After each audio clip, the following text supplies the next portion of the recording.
श्री गणेशाय नमः। नमस्कार दोस्तों, अर्चना भक्ति में आपका स्वागत है। दोस्तों, आज हम आपके लिए भौम प्रदोष व्रत की कथा को कहेंगे।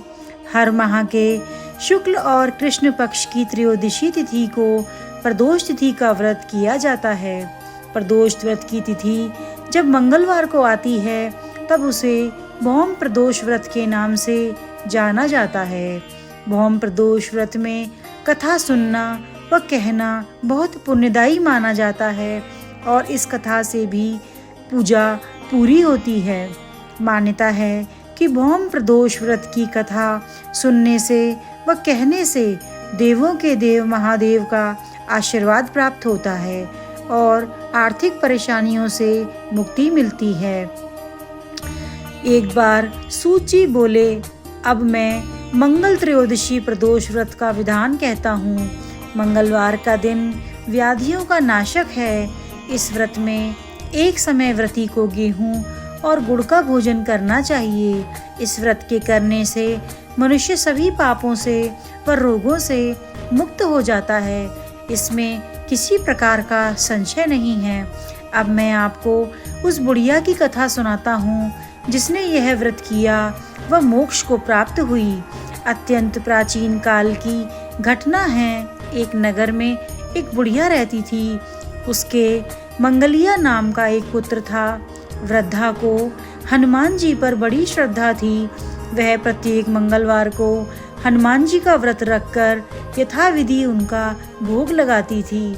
इसके अलावा मंगलवार को ना तो वह घर लीपती थी और ना ही मिट्टी खोदती थी।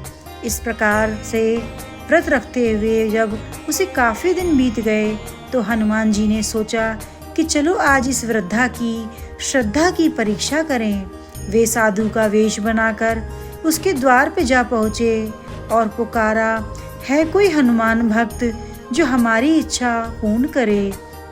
वृद्धा ने यह पुकार सुनी तो बाहर आई और महाराज से कहा, महाराज क्या आज्ञा है। साधु वेशधारी हनुमान जी बोले कि मैं बहुत भूखा हूँ, भोजन करूँगा, तू थोड़ी सी जमीन लीप दे।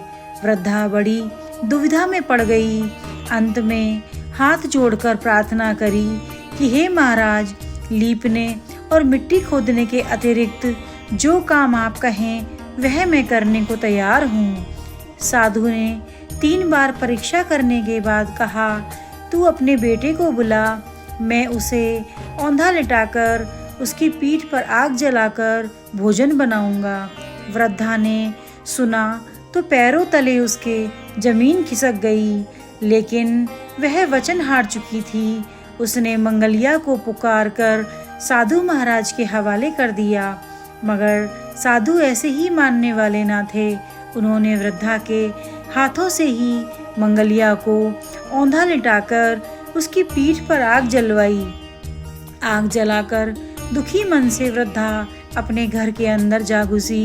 साधु जब भोजन के लिए बुलाने लगे कि वह मंगलिया को पुकारे ताकि वह भी आकर भोजन करे, वृद्धा के आंखों में आंसू आ गए और वो कहने लगी कि अब उसका नाम लेकर मेरे हृदय को और न दुखाओ।